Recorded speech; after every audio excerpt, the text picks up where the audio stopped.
جناب ابوبکر صدیق رضی اللہ تعالیٰ عنہ تاجر تھے، امپورٹ ایکسپورٹ ان کا بزنس تھا، حجاز کی چیزیں بیرون ملک ایکسپورٹ کرتے تھے، وہاں شام کے علاقے کی سوغات نادر نایاب چیزیں وہ امپورٹ کرتے تھے حجاز کے علاقے میں، اچھا خاصا ان کا کاروبار سیٹ تھا۔ ظاہر ہے جو مال و دولت جناب ابو بکر نے اللہ کی راہ میں لٹایا، جناب علی مرتضیٰ اس لیے نہیں لٹا سکتے تھے کہ ان کے پاس تو تھا ہی نہیں، وہ تو فقر و فاقہ کی زندگی میں ان کا بچپن، ان کی جوانی گزری، حتیٰ کہ اللہ کے پیغمبر نے جنت کی شہزادی سیدہ فاطمہ رضی اللہ تعالی عنہا کا رشتہ جب جناب علی مرتضیٰ کو دیا تھا تو جناب علی رضی اللہ تعالی عنہ کے پاس ایمان کی دولت تو کمال کی تھی، لیکن دین کے لیے دنیا کی دولت لٹانے کے لیے تو ان کے پاس اللہ کے پیغمبر کی بیٹی کو دینے کے لیے حق مہر بھی نہیں تھا۔ اسی لیے اللہ کے پیارے نبی علیہ الصلاۃ والسلام نے ارشاد فرمایا، ان من امن الناس علی فی صحبتہ وذات یدہ، پوری میری صحابہ کی جماعت میں سے میرے اوپر سب سے زیادہ کسی نے نیکیاں کی ہیں تو وہ میرا ساتھی ابو بکر ہے۔ پھر آپ نے کہا کسی کے مال نے مجھے سب سے زیادہ فائدہ دیا ہے تو وہ ابو بکر کا مال ہے۔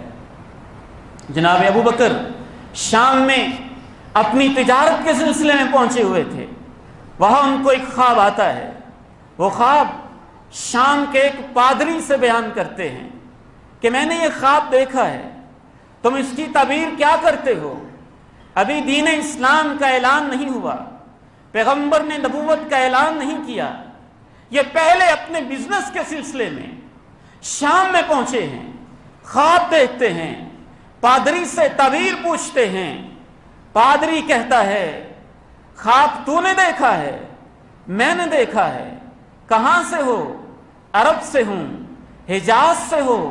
حجاز سے ہوں۔ نام کیا ہے؟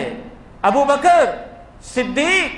صدیق اور صدیق اور صادق کے لفظ خصوصاً تورات و انجیل میں اللہ کے پیغمبر کے لیے بھی کثرت سے آئے ہیں، آپ کی علامت کے طور پہ، اور صحابہ کے لیے بھی کثرت سے آئے ہیں۔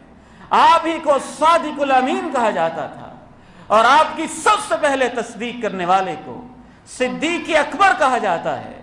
سلف صالحین، تابعین جب بھی اللہ کے پیغمبر کے اس عظیم ساتھی کا تذکرہ ہوتا تو اسے الصدیق کے نام ہی سے یاد کیا کرتے تھے۔ وہ پادری یہ کہنے پہ مجبور ہوا اگر تو واقعتاً عرب سے ہے، حجاز سے ہے، اور تو نے ہی یہ خواب دیکھا ہے تو یاد رکھنا ہماری کتابوں میں لکھا ہوا ہے آخری پیغمبر آئے گا، ہماری کتابوں میں لکھا ہوا ہے آخری پیغمبر کے ساتھی کیسے ہوں گے، ہماری کتابوں میں لکھا ہوا ہے آخری پیغمبر کے وزیر کیسے ہوں گے۔ میں تجھے بشارت دیتا ہوں آخری پیغمبر تمہارے علاقے میں آئے گا اور تو اس کا وزیر ہوگا، تو اس کا وزیر ہوگا۔ والخلیفۃ من بعدی، اور اس کے بعد تو خلیفہ بھی ہوگا۔ جناب صدیق رضی اللہ تعالی عنہ کا تذکرہ قرآن میں ہے، تورات میں ہے، انجیل میں ہے۔ پادری بھی مانتے ہیں، یہودی مانتے ہیں، عیسائی مانتے ہیں، وہ بد نصیب یہودیوں عیسائیوں سے بھی گئے گزرے ہیں جو صدیق کی عظمت کو، جناب ابو بکر کی عظمت کو نہ پہچانتے ہوں۔ ان کے دلوں پہ تالے کفر چڑھے ہوئے ہیں، ان کی اپنی گمراہیوں، ان کی اپنی حماقتوں، ان کی اپنی بے وقوفیوں، ان کی اپنی بے ایمانیوں کی وجہ سے پھر منافق کا دل اندھا ہو جاتا ہے، وہ حق اور باطل کی پہچان سے محروم کر دیا جاتا ہے۔ سزا کے طور پہ جو خود انسان ہوتا ہے اسے ہر انسان اپنے جیسا ہی نظر آتا ہے، جو اندر سے بے ایمان ہوتا ہے اسے صدیق جیسا انسان بھی نعوذ باللہ بے ایمان نظر آتا ہے، جو اندر سے خود کافر ہوتا ہے اسے صحابہ جیسی ہستیوں کے اندر بھی کفر جھلکتا دکھائی دیتا ہے، جس کا اپنا من منافق ہو چکا ہو اس کو صحابہ کی جماعت بھی منافق نظر آتی ہے۔ یہ اصل میں اس کے اپنے من کی عکاسی ہوتی ہے، اپنے خیالات کی عکاسی، اپنی نفسیات کی عکاسی، اپنی سوچوں کی عکاسی، یہ دنیا کا مانا ہوا اصول ہے۔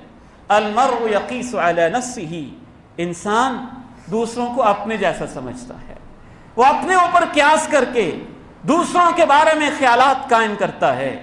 جناب صدیق کی پہلی خصوصیت، قرآن میں ان کا تذکرہ، تورات میں ان کا تذکرہ، انجیل میں ان کا تذکرہ،